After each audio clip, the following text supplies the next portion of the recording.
Good afternoon. The time is 2:00 p.m. It is Wednesday, February the 8th, 2023. This is the Health, Education, and Welfare Committee meeting, and I'm calling this meeting to order, and we will start out with an invocation by Representative Mary Crawford. Please stand if you're able.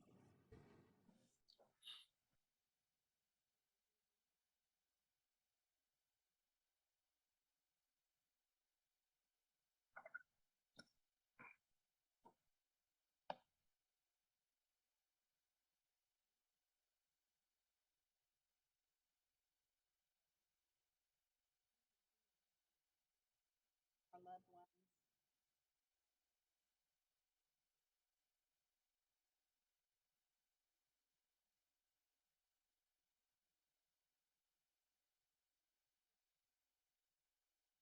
Amen.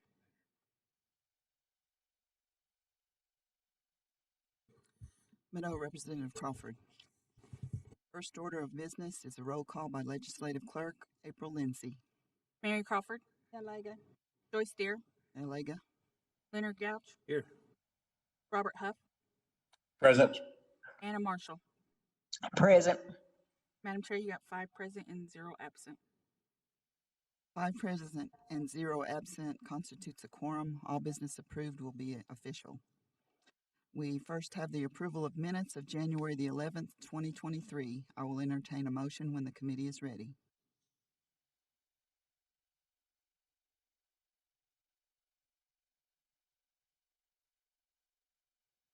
Madam Chair, make a motion to approve the minutes with any changes.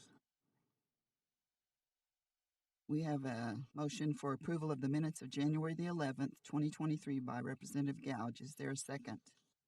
Second. Second by Representative Crawford. Roll call vote, please. Leonard Gouch. Yes. Robert Huff. Yes. Mary Crawford. Yes. Anna Marshall. Yes. Madam Chair, you got 4 in favor and 0 against. 4 in favor and 0 against. The minutes of January the 11th are approved. The first order of business is Rural Fire Department applications by the Payton Fire Department. If someone from the Payton Fire Department would come forward and tell us about your request, please.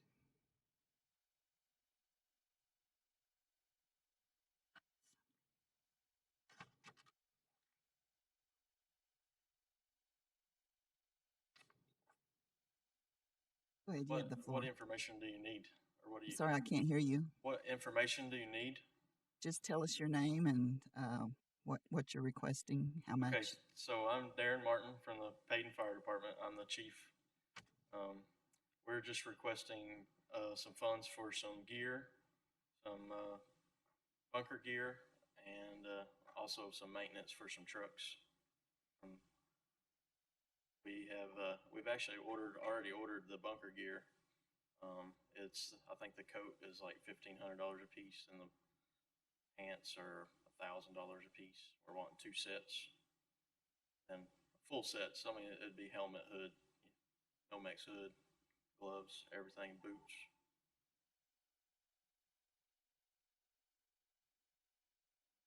That's all. Is that it? Yep. Thank you. Thank you, sir. Are there questions for Darren? I didn't get your last name. Martin. Martin, Darren Martin, from Mr. Martin from the committee.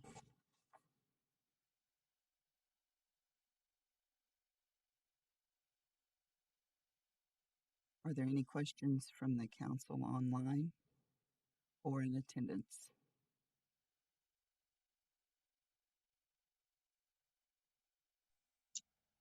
Madam Chair. Yes, Representative Marshall. Marshall, go ahead. You have the floor. Yes. I'd just like to make a motion that we approve the request from Payton Fire Department. Okay. And was the amount 5,000? Yes, yes, it is. Okay. Second. Okay, well, we have a motion on the floor from Representative Marshall and a second from Representative Gouge.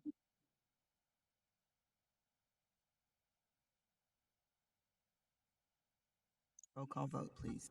Anna Marshall. Yes. Leonard Gouch. Yes. Robert Huff. Yes. Mary Crawford. Yes. Madam Chair, you got 4 in favor and 0 against. 4 in favor and 0 against. Your request is approved, sir. Thank you very much. Thank Appreciate you. it.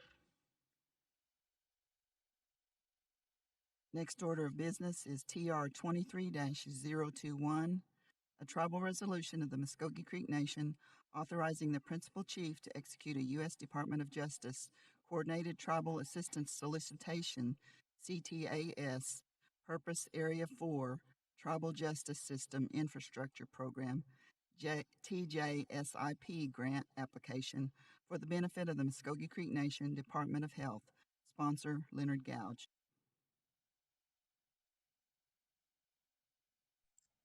Madam Chair, I'm not sure if there's anyone here that can speak on this. Yes, we do. Okay, Mr. Terry, you have the floor. Oh, we have a motion on the floor. I'm sorry. Do pass. Okay, we have a motion from Representative Gouge for a due pass. Is there a second? Second. Second by Representative Crawford. Mr. Terry, you have the floor. Thank you, Madam Chair. Thank you, committee. This grant, which says it's a tribal justice grant, is going to be used to address our physical infrastructure needs as facility renovation and expansion. This grant is $1.5 million over 5 years that will be executed under our behavioral health program to utilize the plans that we're preparing for a 30-day inpatient treatment facility. So, and that's what you've heard me talk about that in other sessions where we're headed with that. So we anticipate using that to renovate those facilities. Thank you, sir. Are there questions for Mr. Terry from the committee? Madam Chair, I got a question. Yes, Representative Gouge. The location you mentioned for the one for with the treatment center, what's the other 3 sites you're looking at?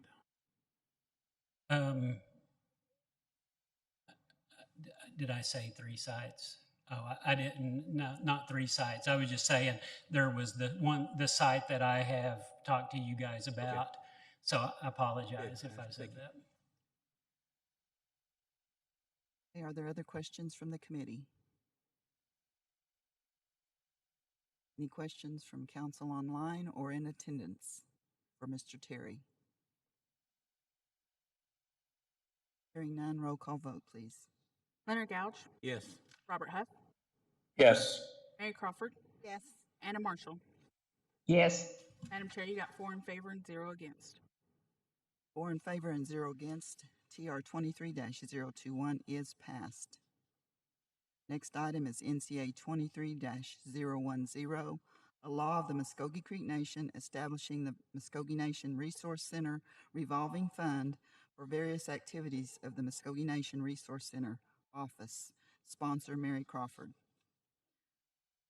Motion for due pass. We have a motion for a due pass from Representative Crawford. Is there a second? Second. Second by Representative Gouge. Discussion.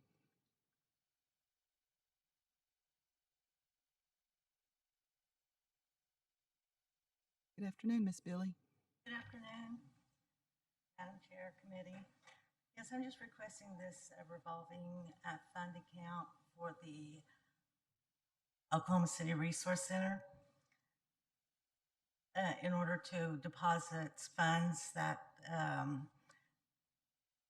earned income from that center, such as birthday parties, groups that come in and rent the building, and any other activities we might have that we're charging for. And also to be able to spend some of that money on like janitorial services or anything, food for nation-sponsored events and everything. So this is just kind of like a revolving account. We deposit money in, and if need be, we can use those funds for other activities at that center. Okay, thank you, Miss Billy. Are there questions for Diane Billy from the committee? Madam Chair, I have a question. This is Representative Marshall. Yes, Representative Marshall, go ahead. Miss Billy, how much have they generated from birthday parties? I would assume family reunions and other kinds of activities. How much have they generated in income from that? we've generated probably about a couple of thousand, maybe a little bit more. Oh, okay. But it's, And go ahead. we're beginning to get rentals more often than in the beginning, so so I can see it picking up soon. Oh, okay. And so mainly this legislation is dealing with the expenditures of the funds that you already have in your account? Is it, I'm sorry, what did you say? Is the legislation primarily asking to have the authority to expend those funds that you've generated already? Well, it's a revolving account. We have to have a place to deposit the funds, which Oh, okay. we don't right now. But in the future, if we need to use those funds, yes, it's legislation to authorize us to use the funds. Oh, okay. Okay, thank you. Thank you, Ms. Billy. Thank you, Madam Chair. Thank you, Representative Marshall.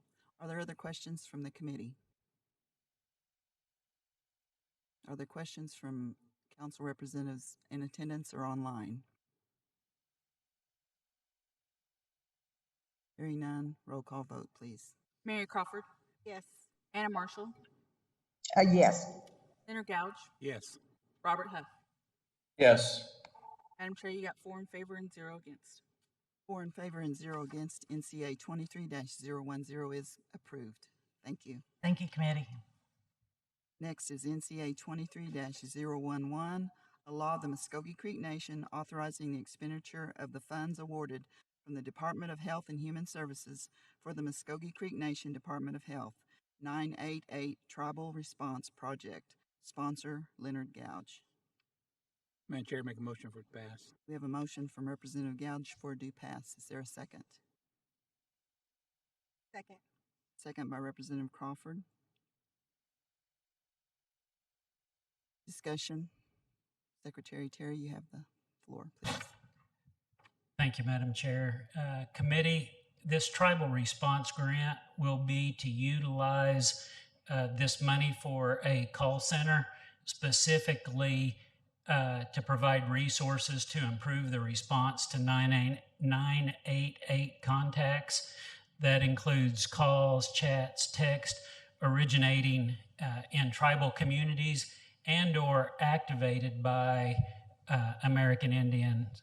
This program aims to ensure that American Indians have access to culturally competent, trained 988 crisis center support to improve the integration and support of 988 crisis centers, tribal nations, and tribal organizations to ensure that there is navigation to follow-up care, to facilitate collaborations with the tribal, state, and territory healthcare providers, urban Indian organizations, law enforcement, and other first responders in a matter which respects tribal sovereignty. And I know over the years, there's been many of you that we've communicated on the weekends, late at night, whenever those crisis things happen, and who do you call? And this $825,000 is going to go a long way for helping us to keep growing that infrastructure to handle those crises. So I'm happy to answer any questions. Thank you, Mr. Terry. Are there questions for Mr. Terry from the committee? Madam Chair, Yes, Representative Gouge, you have the floor. just in general terms, it's basically a hotline. Yes, so 988 is the hotline now for suicide, if there's a suicide hotline. Mm-hmm. And there's just some weakness when it comes to dealing with our citizenry out in these rural areas and where do they go. And we're going to be able to bolster that up with this. And the so-called command center, where would that be located at? I think that I don't know that I can tell you exactly where. I will report back to committee with exact locations of how that's going. But All right, thank you.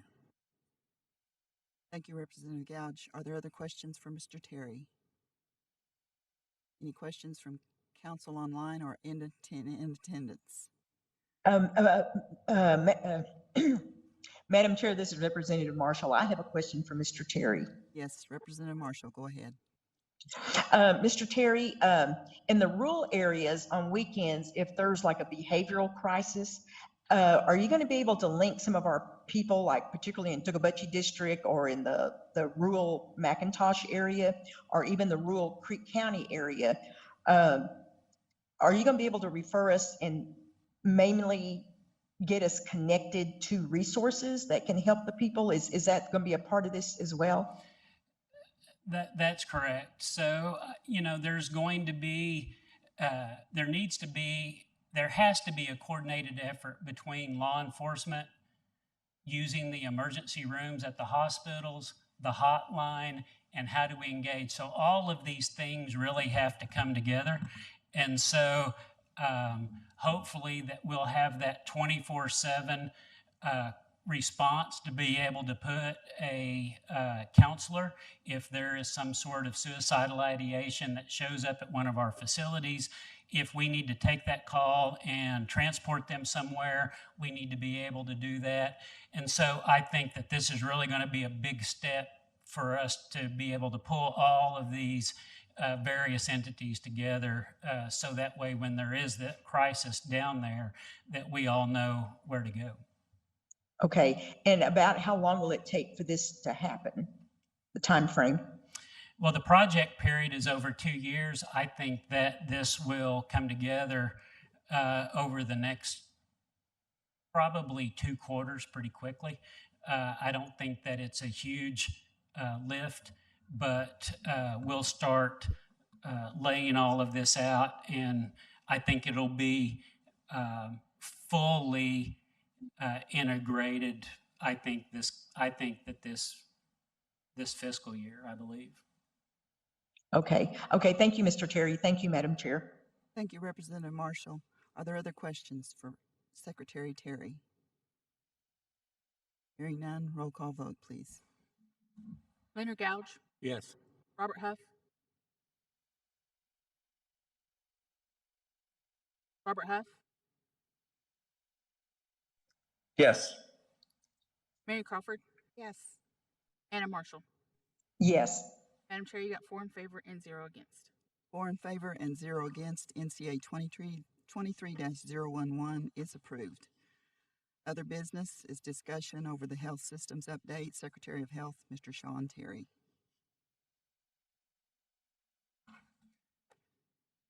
Thank you, Madam Chair. Committee, I've presented to you a report in writing that has some of the statistics for the influenza, RSV, and COVID numbers that are in the area. The numbers have come down fairly nicely.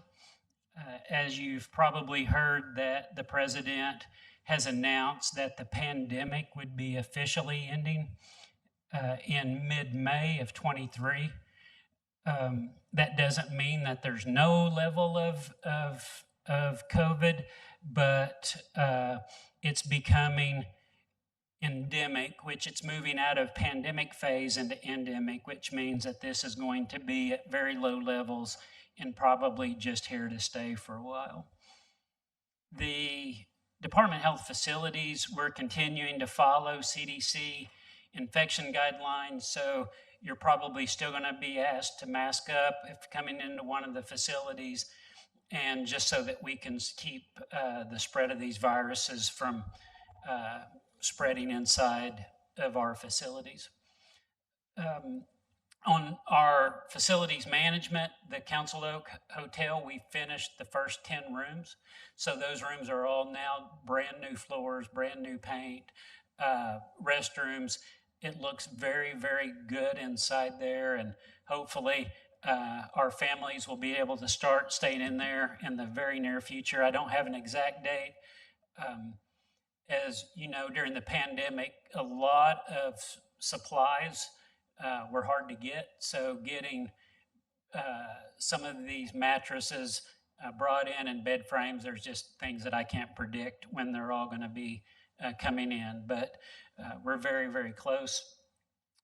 The Department of Health, we're working with the city of Holdenville for infrastructure needs, including water, gas, and electric for the new site down in Holdenville.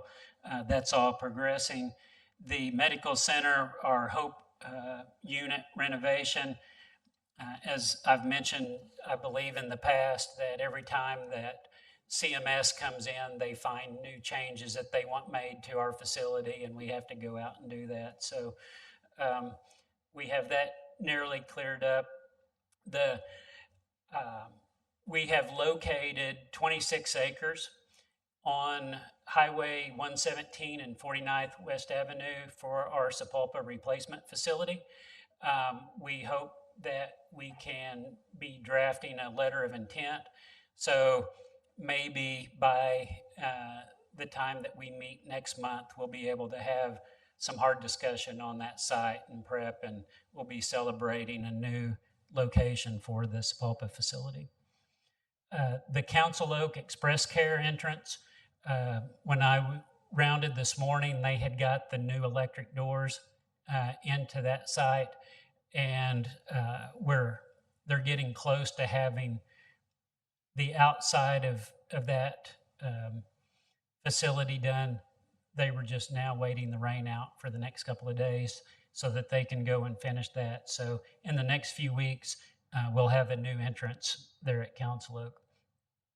One of the things that I've been most excited about this year is those diabetes grants that we handed out to the communities. In your packet, I've put some of the marketing material that we've seen the communities post out there with workout classes and exercise programs and all of these things. I'm just really excited that we're able to do this grassroots funding to the communities to take that. And so I couldn't be happier with that. Financially, our collections for the month of December was 17 million. We had a very, very strong December. You'll see all the financial graphs back behind there. And I'm happy to turn this over to Ms. Crawford for any kind of financial statements you'd like to make. Thank you, sir. Good afternoon. The financial statements are in the packet. I'll be happy to answer any questions I can. I concur with what Mr. Terry said. We did have a very strong month for December. We are looking at a little bit downturn in January just because people have deductibles to meet, and so that always affects our collections a little bit, both on the pharmacy and the hospital and clinic side. But December was still strong with January was still strong with 15 million. So the quarter to date gross revenue for the hospitals and clinics combined was 112,837,000 compared to 91 million last year. So we continue to see growth, and we're very happy about that.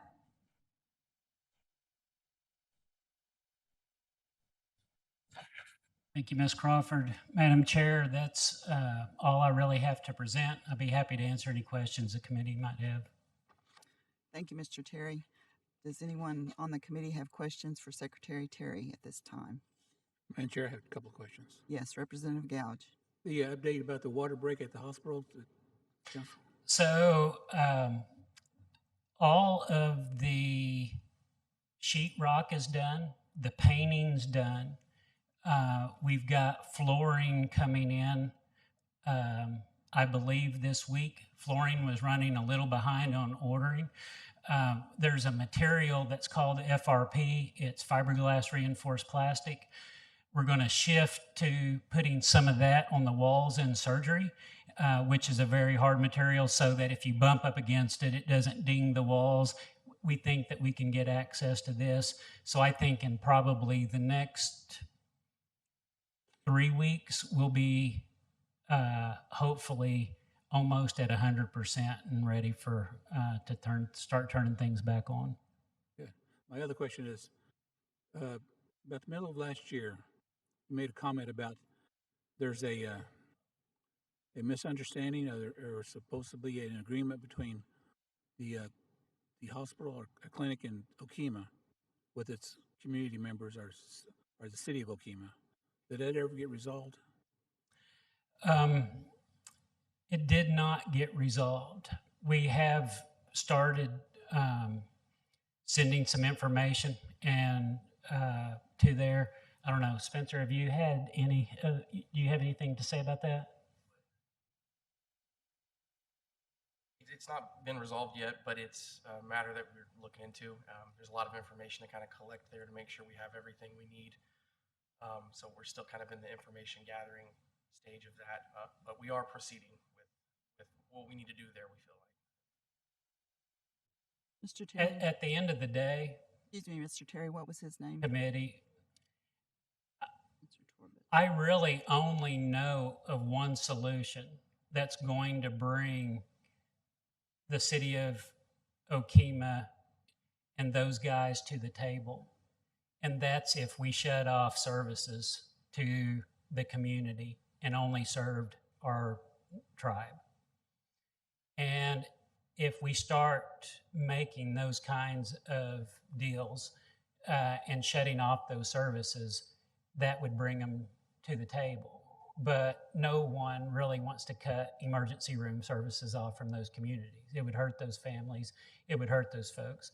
So every time that we get a chance to talk to Senator Thompson, the city manager, the county commissioners, we bring it up every single time. They've got to get to the table. And we believe that there is already a tax that is going to the city for that hospital and for healthcare services. I believe that they take that tax and put that towards their county health department. But we continue the fight and we continue the agreement to try to get it worked out. But it's definitely not coming quickly as we would like. Because you made a comment that it's not a couple $100. We're talking about thousands of dollars of service going out there. Over the years, it's millions of dollars. Millions? Yeah. Yeah. And we do that as well with EMS as well too. And these, you know, we would love to be able to expand ambulance services. Me and many council members have had talk about trying to expand our ambulance services down into Waleedka and Wetumpka and all of these communities they need as well. And so I think that we're going to have to, really have to figure out a way to support that area. And we're going to have to continue to grow, and we can't do it with just tribal funds. We got to have the support from these communities. Thank you. Thank you, Madam Chair. Thank you, Representative Gouch. Are there other questions for Secretary Terry? Chairman, Yes, Representative Crawford. Mr. Terry, with the Council Oak Express Care, have the hours changed? Are we still doing 12 hours or is it? Express Care at Council Oak is 7 a.m. to 7 p.m. Monday through Friday. And then we're open Saturday and Sunday, 9 a.m. to 5 p.m. Okay. And we do not have a emergency room there, correct?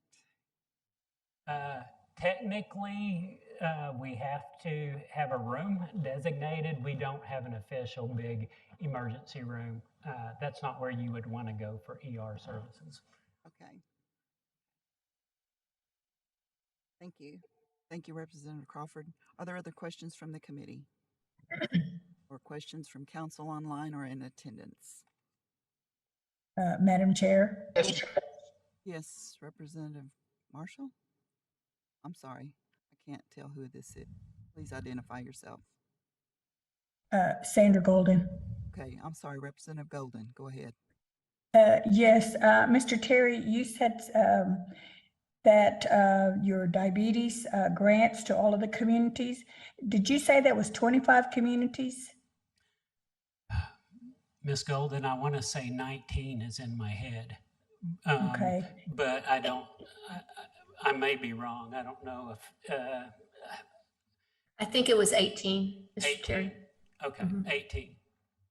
So of those 18, did they submit plans of what kind of activities they were going to conduct or not? And were they focused on adults for prevention, or are they focused on youth and prevention?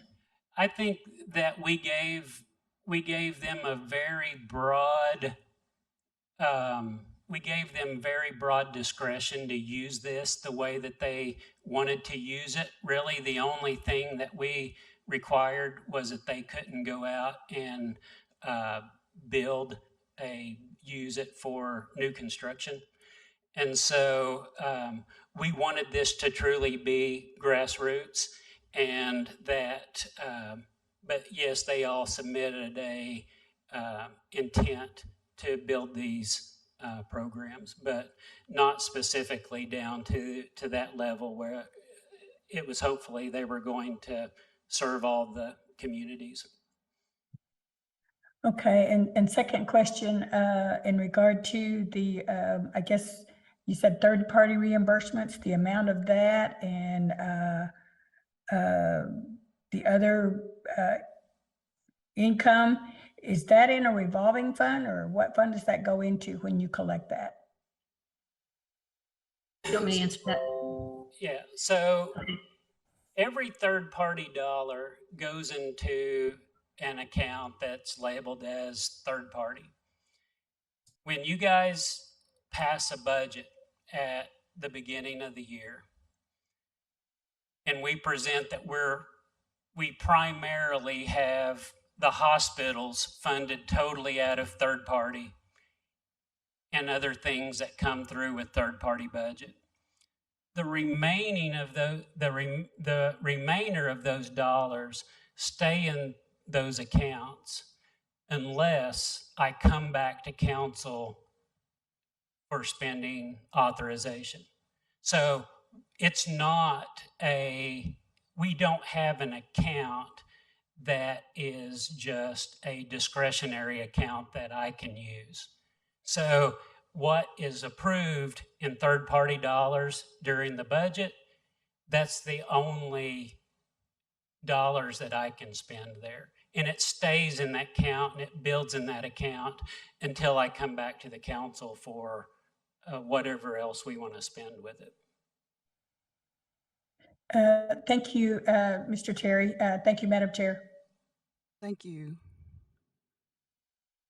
Madam Chair. Thank you, Representative Golden. Harjo. Okay, Representative Harjo, go ahead. Yes, and I have two questions. The first one is, the issue that we have at Okema, Mr. Terry. Now, this is something that was going on even prior to you even coming on as secretary. Is that true? For years, yes.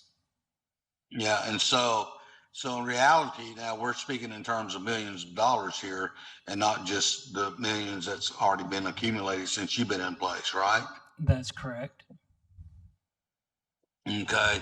Well, I just, that's, with this being such an ongoing problem, I mean, when are we really going to have to come down and I guess for lack of better words is to go ahead and strong arm them to get what we need to get?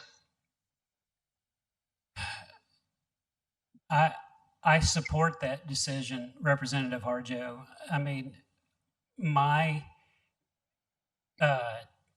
mission as Secretary of Health is to serve our people. It's not to serve the entire population. And this tribe has been very gracious with these communities. We have been a tremendous community resource for both Okmulgee and Okfuskee County.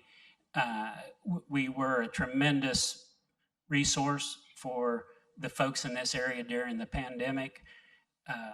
I feel like that we're operating in a little bit of bad faith when they're not willing to come to the table and help us with those resources. So I would be more than happy. I think that we could do this in executive session at some point, but it's time that we take some hard actions, I believe, because every dollar that we are spending and losing there is just one more dollar that I can't spend on our citizens. And so I do think that we need to have that discussion. Well, thank you. Also, now my second question is in reference to the monies that was given out to the communities. Now, you said it was pretty broad outside of building anything or constructing anything. Well, now, so would it be easy for them if they were to buy mats or anything else for use for like maybe mats that would help the youth in doing certain things, and also mats that would be utilized for the elders too, to stretch, to become healthy. So that way it's a safe place should they fall. At least there's mats on the floor, so that way they won't get hurt. Could it be utilized for stuff like that too? Absolutely. Exercise mats, exercise equipment, if they want to bring in speakers, if they want to hire trainers, anything like that that would help them create those exercise programs, they can utilize that for. Okay. Okay. That's all. Thank you, sir. And thank you, Madam Chair. Thank you, Representative Harjo. Are there other questions from the committee or council in attendance or online? Mr. Secretary Terry, I would like to thank you for including these promotions for these workout centers and exercise places. Are these the only two communities that have applied for these funds? I don't know that it's the only two communities. It's the only two communities that I've seen that's come to me. There may be others.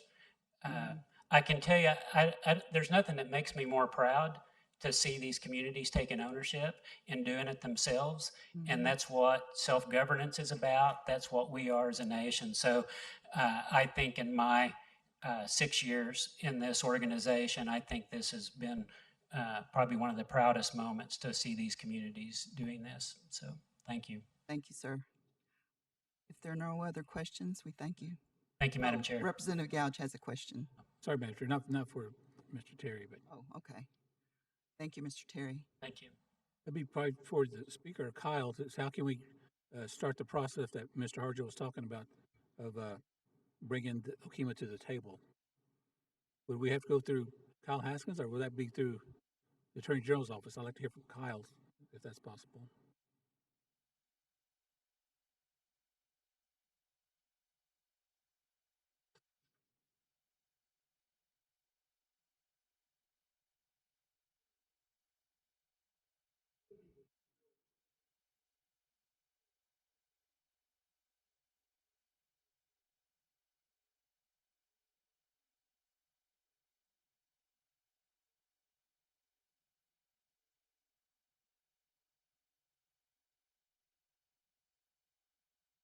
Is that I could make a recommendation to the National Council that we suspend services to anyone that does not maintain a CDIB card.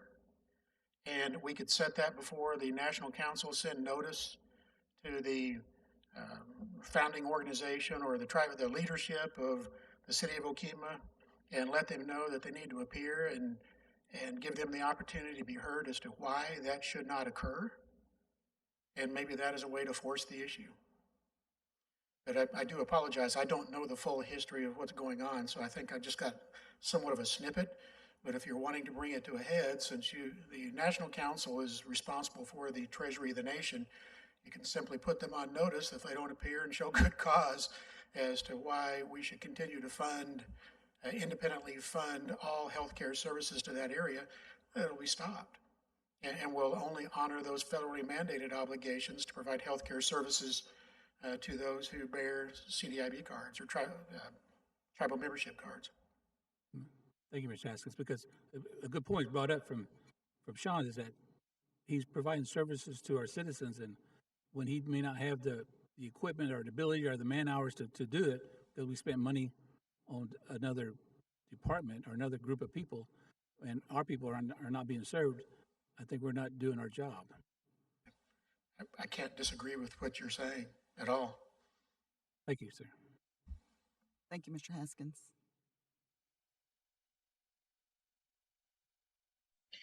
Madam Chair, this is Representative Harjo again. Yes, Representative Harjo, you have the floor.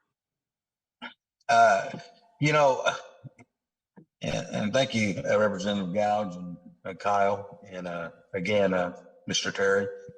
You know, all the other tribes that we service in our area, I know we get subsidized for that. And, you know, that's based off of the, you know, federal contracting and everything else, you know, where we get that subsidy. And I just think it's a real shame that these people understand that, you know, any other services that we have that's provided, it's based off of the CVIB card or based off our citizenship card.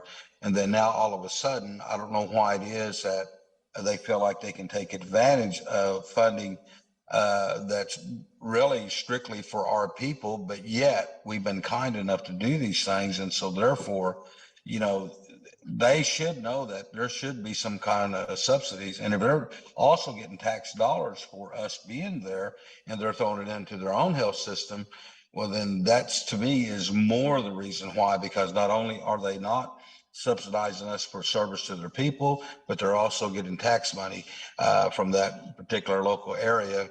And so we're missing out on monies two different ways. And you know, over a period of time now, we're speaking of millions upon millions of dollars.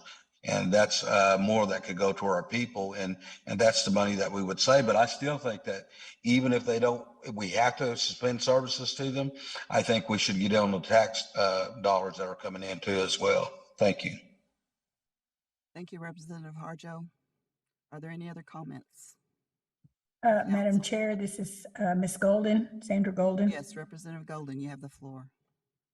Yes, I'd like to know when was the last time that the Department of Health talked to or met with the city of Okemah on this particular problem? Secretary Terry. I think in Representative Golden, in I think every year we've met with the city manager, the county commissioners. I've met with Senator Thompson. So over the course of the last several years, it's been no less than 7 or 8 times in various forms or fashion.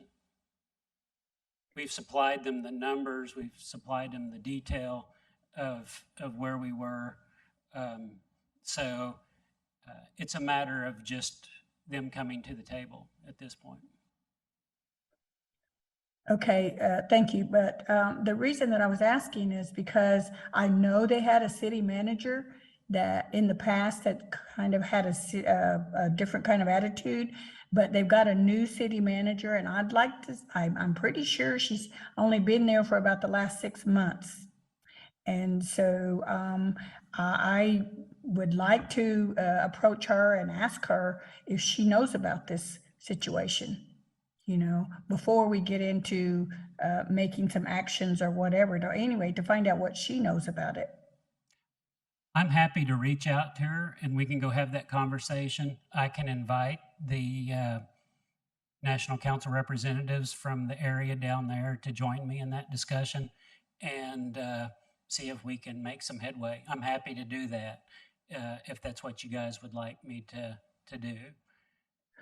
Well, the other reason to do that is also because there's they did a partnership 3 months ago in regard to their treatment of the water, and that involved Indian Health Service and the Muskogee Creek Nation coming to a partnership agreement. And so, you know, I'm just saying if we find out where this is, you know, that it could be spilled over into other situations, so that, you know, perhaps, like I said, if this is a new person that you haven't talked to, you know, maybe we have the opportunity now to go forward with some things, especially on this particular situation. Thank you. Thank you, Representative Golden. Secretary Terry. Madam Chair, Can I ask one more question? I'm sorry. I know this is at the end of the meeting. Uh, but I guess when I look at these particular things over the years, there's always been different cities and different places such as Okemah that has always welcomed the fact that Creek Nation would come in because that was dollars they saved. And, and they're always happy to do that. But when it comes time for them to give money back to the tribe for certain things, well, then that's where they always balk at us. And that was also an area where our light horse was having issues with the agreement that they had with them because they weren't servicing our people. And so it's been something that's been ongoing with that particular city for a long period of time. And I guess my question that I would have outside of this statement is to our lawyer, Mr. Haskins, is since we've been doing this for a certain period of time, now can they hold our feet to the fire to this because we have been servicing their people instead of precedent, so to speak?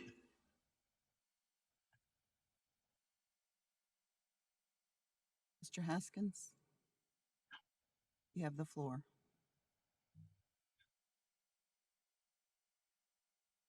I think in a circumstance where you've been providing services over a prolonged period of time to any patient, if for some reason, you, under healthcare laws, if you're suddenly going to discontinue services to that patient, you've got to give them other reasonable alternatives.